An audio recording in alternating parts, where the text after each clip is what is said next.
High court bench प्रतिष्ठा प्रसंग अभिव्यक्त कोरापुट जिलावासी न्याय्य अधिकार को मानि नेबा पई हमर दाबी केंद्र सरकार तुम हम न्याय्य दाबी को मानि नियो माननीय हाईकोर्ट तुम हम न्याय्य दाबी को मानि नियो तुरंत पूर्णांग प्रस्ताव पठाइबा राज्य सरकार निकट रे हमर दाबी माननीय हाईकोर्ट तुम हम न्याय्य दाबी को मानि नियो हाईकोर्ट बेंच प्रतिष्ठा प्रसंग रे केंद्र को तुरंत सुपारिश करबा को माननीय हाईकोर्ट निकट रे हमर दाबी नियो मानि पुणी तेजिला आईनजीवी विक्षोभ आंदोलन अभिव्यक्त कोरापुट जिले में हाईकोर्ट स्थायी बेंच प्रतिष्ठा नहीं दीर्घ दिन दला आंदोलन जारी रही पुणी एवं जोरदार आरंभ होती जहाँकि दीर्घ 2008 मसीह यह आंदोलन जारी रही कौन प्रकार ना राज्य सरकार ना केंद्र सरकार कौन सरकार एपर्यंत मानुना जहाँ हाईकोर्ट स्थायी बेंच प्रतिष्ठा दाबी आकू नहीं कि जहाँ कोरापुट जिला बार एसोसिएशन पक्ष बर्तमान देखिपारे जयपुर जिला कोर्ट परिसर में बर्तमान विक्षोभ और आंदोलन कर जहाँकि निष्पत्ति होती बर्तमान जेपरी भाव कि जो मासर शेष 2 दिन किपर आंदोलन करेंगे ताकू नहीं आरंभ होती आपण मैंने जापी बर्तमान देखूँ जे बर्तमान आंदोलन जारी रही देखूँ आज हूँ जून मासर 29 तारीख जहाँकि से निष्पत्ति होती जे शेष 2 दिन जहाँकि 29-30 आज बर्तमान आरंभ होती जहाँकि महामारी कोरोना जो 2 वर्ष आंदोलन बंद रही तो बर्तमान से आंदोलन पुणी आरंभ होती जहाँकि शिथिल पड़ जाता तो राज्य सरकार और केंद्र सरकार जो बोल फिंगा फिंगी होती से भितर जो आईनजीवी आंदोलन जो रही बंद रही जाती तो पुणी एवं आईनजीवी आंदोलन आरंभ होती आप बर्तमान देखिपारे जिला कोर्ट परिसर में तो वरिष्ठ आईनजीवी आरंभ करके समस्त बार एसोसिएशन समस्त सदस्य बर्तमान विक्षोभ में बसी जहाँकि 29 और 30 आज और आसंता काली यही मासर 2 दिन विक्षोभ करेंगे और आगामी मसरे सेमती प्रत्येक मासर 2 दिन लगा आंदोलन करेंगे आप मो निकट भी देखिपारे 2-3 जन जो लोक आसछन्ति समस्या नहीं कि बर्तमान कोर्ट बंद थी जापारना किपर समस्या भोगुंट बहुत दूरांत आसछन्ति बर्तमान जानी ना कोर्ट बंद अच्छी तो पलि आसछन्ति तो बर्तमान देखो आईनजीवी विक्षोभ जारी रही जिला कोर्ट परिसर में आम निकट बर्तमान बार एसोसिएशन सभापति आलोचना करवा सर बर्तमान देखो जोटा कि हाईकोर्ट स्थायी बेंच प्रतिष्ठा को लेकिन जो आंदोलन जारी रही जो 2 वर्ष जो गैप रही पुणी आज आरंभ हो मासर शेष 2 दिन आंदोलन कर कौन आपंकर दाबी रोचे आगामी दिन केमती पदक्षेप ने देखु आमर दाबी तो पूरा 2008 आसी दाबी आम रही आसी आम आंदोलन कर 2018-19 आम पूरा 2 वर्ष नहीं कि कोर्ट कार्य टोटाल बंद करूँ आप जहाँ कहले ए जो निरीह लोक मैंने आसुँच गरीब निरीह लोक आम आज ये हाईकोर्ट गोटे स्थायी बेंच प्रतिष्ठा दाबी रखुचु ये 2 दिन आमर नहीं आसंता मास चलो यहाँ आमर गोटे बार मीटिंग होता बोले आम आज यहाँ निष्पत्ति नहीं गोटे करूँ यहाँ हूँ अभिभुक्त कोरापुट जिलार गोटे दाबी जे गोटे स्थायी बेंच प्रतिष्ठा ये करने आगामी दिन में आम समस्त बार संग कंटाक्ट करूँ से सहयोग नबू से आम आगे जमी से सहयोग करते अभिभुक्त कोरापुट जिलार हाईकोर्ट बेंच बोलिकी से विचार विमर्श कर आगामी आम कार्यबंद आंदोलन हो जहाँ आमर दाबी अच्छी ताको आगामी दिन में आम आउ थे पुणी विचार विमर्श कर बढ़ेबू देखुले जेबर कि सूचना देवाई चाहे जो आज जो आरंभ होती 2 दिन जो मझे बंद रही तो आज जयपुर आरंभ होती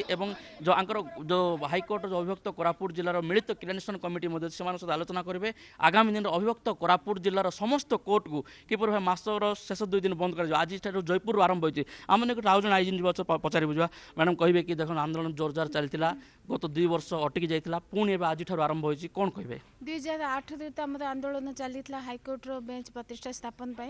किंतु मझे जो शिथिल पड़ जाता जोटा आप पूर्व कहीगले ये शिथिल पड़ा कोविड-19 आसी जाता से लोग महामारी सफर करते से बंद होता किंतु बर्तमान आम जनरल बॉडी मीटिंग आम 3 दिन आगुरी होता जोटा कि डिसीजन नहीं आम पूर्व भली आम जहाँ भी आम डिसीजन नहीं बलवत्तर रखा कि मसर शेष 2 दिन आम बंद करने को समस्त निष्पत्ति से जो लोक मैंने आज हैरान होती आप कहले से लोक मान स्वार्थ ही आम आज ये बस देखो जब आईनजीवी आंदोलन यह दक्षिण ओडिशा ना कि अभिभक्त कोरापुट जिला पश्चिम ओडिशा रे आंदोलन जारी रही किंतु अभिभक्त कोरापुट जिलार तार गारिमा रखी जेहेतु जपर भाव कि 600-700 किलोमीटर होचे यू हाईकोर्ट को तो ताकू नहीं बहुत आंदोलन तेजीला एपर भाव कि स्थानीय लोकप्रतिनिधि आरंभ कर राज्य मंत्री मुख्यमंत्री और केंद्र सरकार पर्यंत ए दाबी जाइए किंतु केंद्र सरकार स्थान निरूपण पचारुले राज्य सरकार कौन उत्तर दे पारती तो बॉल टिक राज्य सरकार और केंद्र सरकार निकट में पड़ी रही तो आम पचारि बुझा आम निकट वरिष्ठ आईनजीवी अच्छा पचारि बुझा सर बर्तमान कहे कि बर्तमान आंदोलन को आज आरंभ है पुणी शेष 2 दिन कौन कहे देखो आमर अनडिवाइडेड कोरापुट जिलार ये हाईकोर्ट बेंच आमर आंदोलन गला 10-12 वर्ष सारा चली आम कार्यबंद आंदोलन कोरोना पूर्व आम करूँ किंतु वर्तमान जेहेतु कोरोना थिला 2 वर्ष पूरा बंद थिला वर्तमान आमर गला रेजोल्यूशन जो जनरल बोर्ड है प्रति मासर शेष 2 वर्किंग डे आम अगेन प्रोटेस्ट आरंभ करूँ से दिन काम पूरा कंप्लीट बंद हम आमर दाबी रहा ओडिशा सरकार पाखे जेहेतु हाईकोर्ट बेंच पाई स्पेसिफिकली ओडिशा सरकार रिपोर्ट पठाइबा पड़ो जे कौ जगार हम प्लेस स्पेसिफिक प्लेस एरिया देकी से तार फाइनेंस केमती हो एस्टाब्लिशमेंट केमती हो डिटेल पठाइबा पड़ो जोटा कि टालटुल नीति अवलंबन करुँच तार बर्तमान सेटा करी पठाइबा आम अनडिवाइडेड कोरापुट जिला तरफ कौन जगह अनडिवाइडेड जिलार करने आम अनुरोध करूँ सर बर्तमान देखो जहाँकि राज्य सरकार और केंद्र सरकार मध्य दाबी पहुँच जाइए किंतु राज्य सरकार नोटिस कलापर केंद्र सरकार स्थान निरूपण क्वेश्चन कर राज्य सरकार दौना तो यह भितर आप केमी देखुं कौट समस्या रोचे देखु आमर तो आमर हाईकोर्ट स्थायी बेंच प्रतिष्ठा को नहीं अभिव्यक्त कोरापुट जिले में दीर्घ दिन धरी आंदोलन चलती आंदोलन आमर जारी रही जारी रोची एवं भविष्य में जारी रहिबो केंद्र सरकार आईन मंत्री मंतव्य पर सरकार राज्य सरकार तुरंत केंद्र को पूर्णांग प्रस्ताव पठाइबा आम केंद्र आम राज्य सरकार निकट दाबी रखीचु एवं आम हाईकोर्ट स्थायी बेंच प्रतिष्ठा राज्य सरकार तुरंत पदक्षेप ने आमर दाबी रखीचु अभिव्यक्त कोरापुट जिले में जिते दिन पर्यंत आमर हाईकोर्ट स्थायी बेंच प्रतिष्ठा न होईची आमर आंदोलन जारी रहिबो एवं आगामी दिन में आमर यह आंदोलन को तीव्र आउ तीव्रतर करा जिवो देखो हाईकोर्ट स्थायी बेंच ने समस्त आड़े पुणे आंदोलन तेजिब गत किछि दिन तले पाखापाखि 2 ରୁ 3 मास तले कटक बार एसोसिएशन पक्षर से गोटे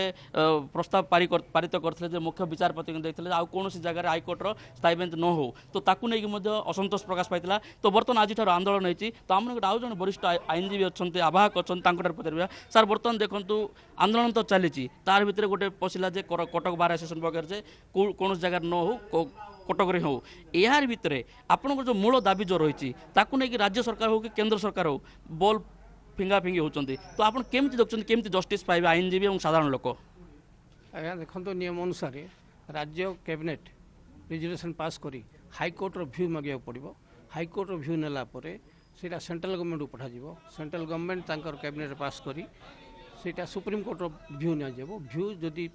सुप्रीम कोर्ट हाँ करेंगे ताहले स्थायी बेंच की सर्किट बेंच स्थापन हो पार वर्तमान सुधा नियम अनुजाई सेंट्रल गवर्नमेंट कि स्टेट गवर्नमेंट कहीं भी काम आरंभ करना स्टेट गवर्नमेंट इनिशिएट करी हाईकोर्ट को चिठी देला पर हाईकोर्ट व्यू नहीं करी अन्य काम सब हम वर्तमान बॉल फिंगा फिंगी चली राजनीति चली आउ टाइम गेनिंग प्रोसेसटा ही चली तेणु आम स्टेट गवर्नमेंट को रिक्वेस्ट करूँ जेहेतु स्टेट गवर्नमेंट डिसाइड कर ऑन प्रिंसिपल जे आउ 2टा हाईकोर्ट प्रतिष्ठा हम so let the state government obtain opinion from the high court regarding the establishment of the permanent bench in any place anywhere in Odisha so sei kamata prathame state government kariba katha देखो जबर कि केंद्र सरकार और राज्य सरकार मध्य जो चिट्ठी लेखा लेखि रही है केंद्र सरकार पचारि भी सारे जे को स्थान निरूपण करूँ बोल राज्य सरकार किंतु ताहारे अटकी जाइए तो आंदोलन पुणी जो कहते आम शीतल पड़ता आरंभ होती आज मासर शेष 2 दिन तो जयपुर ठार आरंभ होती अभिव्यक्त कोरापुट जिलार आ समस्त ब्लॉक समस्त कोर्ट परिसर में आगामी दिन हम जहाँकि अभिव्यक्त कोरापुट जिला मिलित क्रियानुष्ठान कमिटी जो रही आगामी दिन आलोचना करेंगे ये आंदोलन मालकानगिरी ठार आरंभ कर नवरंगपुर ठार आरंभ कर रायगड़ा कोरापुट तो समस्त जो निष्पत्ति होची आगामी दिन में सप्ताह 2 दिन शेष दिन छुट्टी रही देखिबार कथा साधारण जनता एवं ये आंदोलन किपरि भाव सरकार नौचंती एवं आगामी दिन में यह फलप्रद होची कि नहीं ताकू ही अपेक्षा Jeypore camp person Sandeep Dalang T Gouri Shankar OTV।